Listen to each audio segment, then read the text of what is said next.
Okay.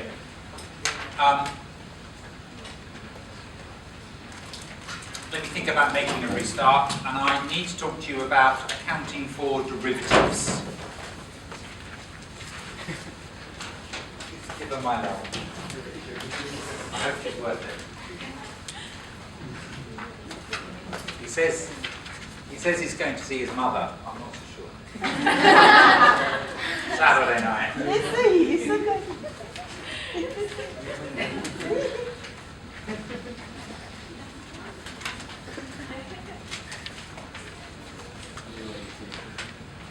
Accounting for derivatives. Okay. Now, I've got to be a little bit careful here that I don't go too much off message and off in on the deep end. But it is fairly complicated. When I'm talking about derivatives, I'm thinking of things like what? Yes, options. Yeah, options. Options to buy foreign currency, perhaps. Options to sell foreign currency. Things like forward contracts, futures. Now, when I'm talking about motor cars, I'm talking about, sometimes I'm thinking about Rolls Royces, Ferraris. Sometimes I'm thinking about lorries and tractors. Now, the person who is buying the vehicle for the business better make sure they know what they're buying.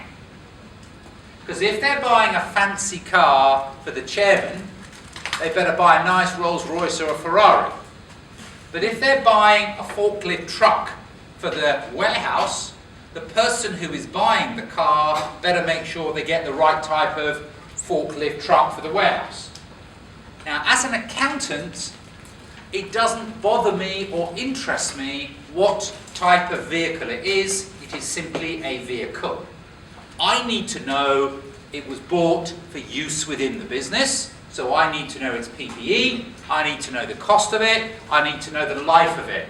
I don't really need to know that a Rolls Royce is a big, fancy, expensive car, and a tractor has got bigger wheels and stuff like that. That doesn't bother me because I am not making the purchasing decision. So although there are lots of fancy terms, call, put, American, European, futures, forwards, all that spreads, all those kind of terminologies, they are not of a particular interest to me as a P2 tutor. So I think of derivatives in a very generalistic term. And it may matter why I've got them, but it doesn't really matter exactly what thing it is. When I think about a vehicle, I've got it as PPE for use within the business. If I were buying it for trading, then it would be a current asset, it would be lower of cost net realizable value, would be accounted for in a different way. So I just wanted to get that off of my chest. This is not a P4 lecture. All right? So what is a derivative? Strictly speaking, a derivative is a financial instrument. So it's a contract that creates an asset in one entity and a liability or equity instrument in another. And it's an instrument which can be entered into at little or no cost. If I want to, we could agree that I will sell you some US dollars for ringgit next month, and we could fix the price today. That would be a derivative. That contract that we enter into, so that I will sell you some ringgit for some US dollars at a fixed price next month. You and I could do that deal now, we could shake hands on it, no money would change hands. So derivatives, futures contracts, forward contracts, option swaps, can be entered into at little or no cost, and they are designed to be settled in the future.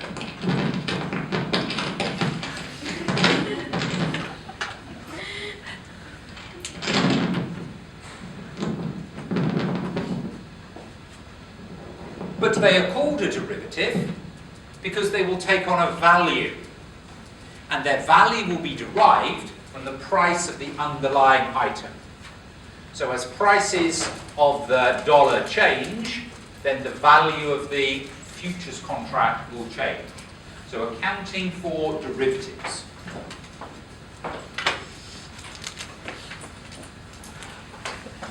They are financial instruments.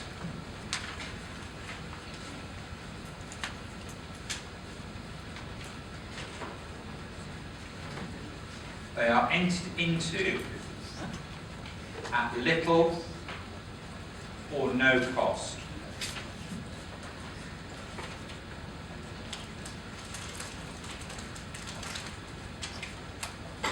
The value changes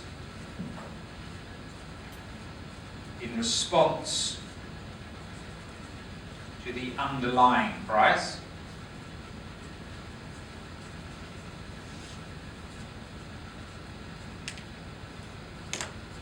of an item, and is designed to be settled at a future date. It is designed to be settled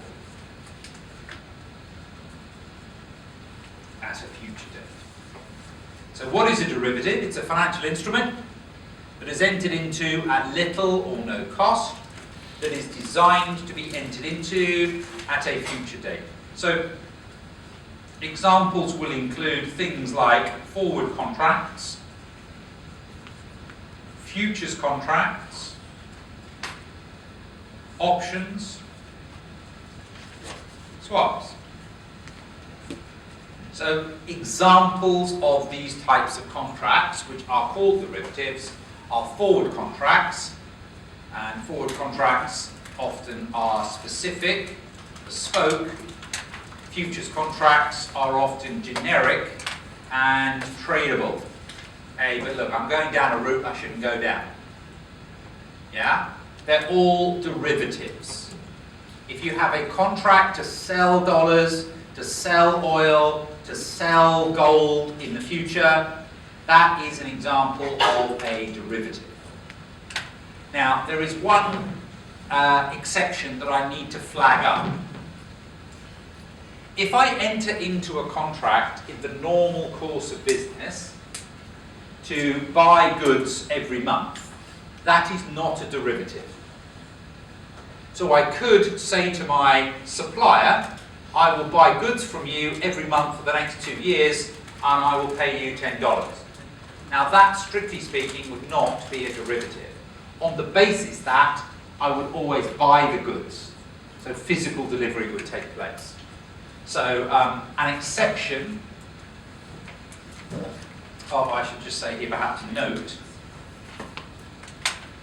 note, contracts to buy, contracts to sell, inventory in the ordinary course of business. Contracts to buy or sell inventory in the ordinary course of business are not derivatives. Contracts to buy or sell inventory in the ordinary course of business are not derivatives unless there is net settlement. Unless there is net settlement.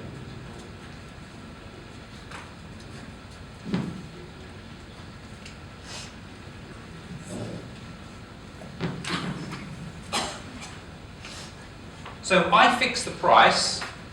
I say I will always buy goods from you for the next 2 years, and I will always pay you $10, $10, $10. Every month I will buy goods from you for $10. Whether the price goes up to 11 or 9, it doesn't matter. I have said I will always buy goods from you for $10, and I always buy goods for you for $10, and you always physically deliver them to me, and therefore that is not a derivative.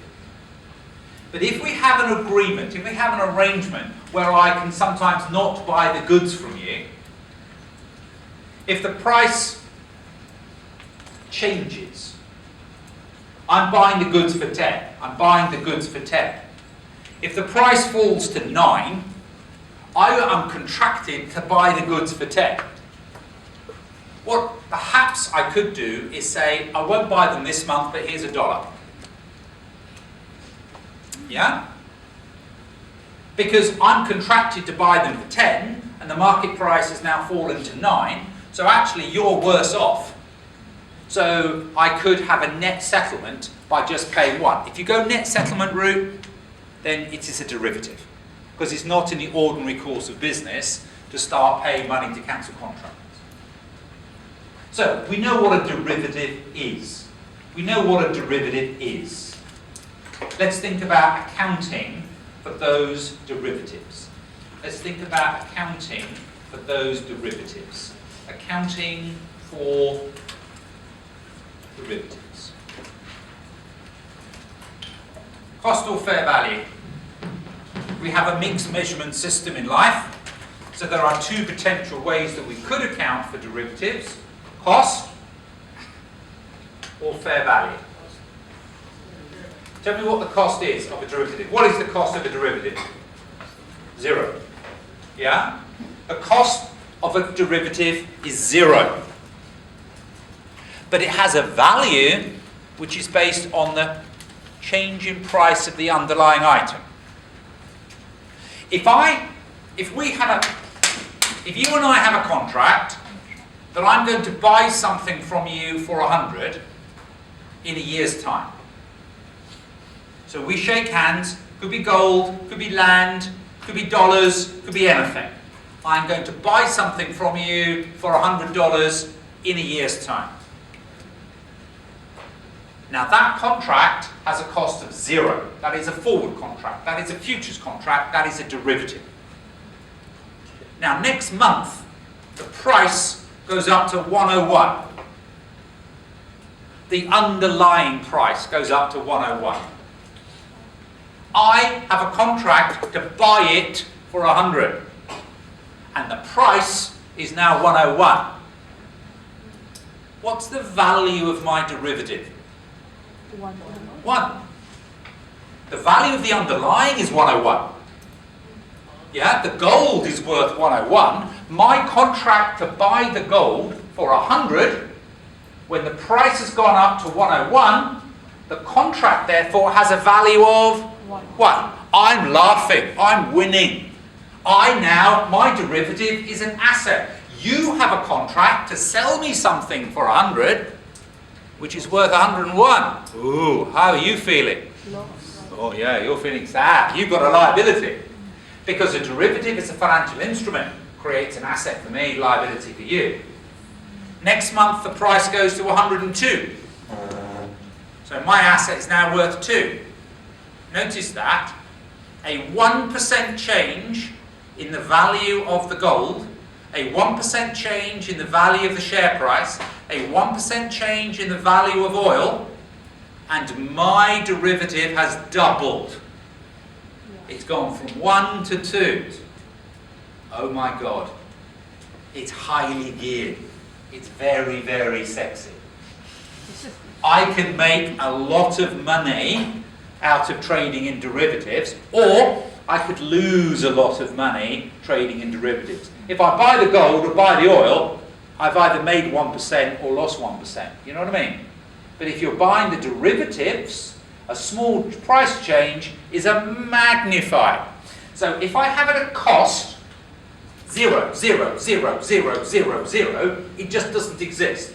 So derivatives must always be at fair value. Financial instruments, which are equity investments, must always be at fair value, and derivatives must always be at fair value. Sometimes they say it's called marked to market. Yes, that's a phrase you may have come across before. So accounting for derivatives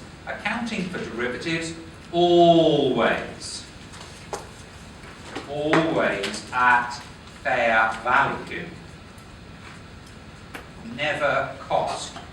If you had it at cost, it would be invisible. If you had it at cost, there would be unrecognized gains and losses. So you must have it at fair value, otherwise there will be unrecognized gains and losses.